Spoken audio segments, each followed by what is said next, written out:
எந்த விஷயமா இருந்தாலும் ஃபர்ஸ்ட் அக்கா. எதுவா இருந்தாலும் ஃபர்ஸ்ட் அக்காட்ட தான் சொல்லுவோம். அக்காவோட பெஸ்ட் குவாலிட்டி பார்த்தீங்கன்னா, டெசிஷன் மேக்கிங். டெசிஷன்னா அப்படி ஒரு டெசிஷன். நீங்க எந்த ஒரு இது எடுத்தாலுமே இப்ப வரைக்குமே ஒரு ட்ரெஸ் ஷாப்புக்கு போறோம். ட்ரெஸ் எடுத்து ஃபர்ஸ்ட் எடுத்தோனே பிக்சர் எடுத்து அக்கா காமிச்சிரும். அவ்வளோதான். அது ஓகேன்னு சொல்ற வரைக்கும் வெயிட் பண்ணுவோம். நெட்டு எந்த இடத்துல போய் நெட் கிடைக்குது உள்ள அப்படின்னு சொல்லிட்டு பார்த்துட்டு நெட்வொர்க் கிடைச்சு அக்கா ஓகே டிக் மார்க் காமிச்சாதான் ஓகே திஸ் இஸ் ஃபைன் தான் அது பில்லே போட எல்லாத்துக்குமே அவங்க அவங்க சொன்னா அது கரெக்டாக தான் இருக்கும். கரெக்டாக தான் இருக்கும். அப்படின்ற மாதிரி தான். இவங்க எனக்கு அம்மா ஆனது மட்டும் இல்லாம எங்க மாமாவையும் எனக்கு அப்பாவாக்கி விட்டாங்க.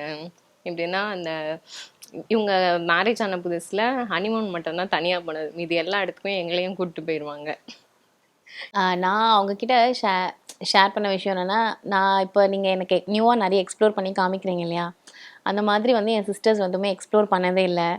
ஸோ எல்லாத்துலேயுமே அவங்க கூட இருந்தால் நான் இன்னும் ஹாப்பியாக இருப்பேன்னு நான் ஃபீல் பண்ணுறேன் அப்படின்னு ஒரு தடவை மட்டும்தான் நான் அவங்ககிட்ட ஷேர் பண்ணியிருக்கேன். நான் அதை ஹாப்பியாக ஃபீல் பண்ணுறேன் அவங்களோட இருக்கும் போது அந்த மொமெண்ட்ஸ் அப்படின்னு சொல்லிட்டு. ஸோ அவங்களுமே வந்து எல்லா டைமுமே கூட கூட்டிகிட்டு போவாங்க.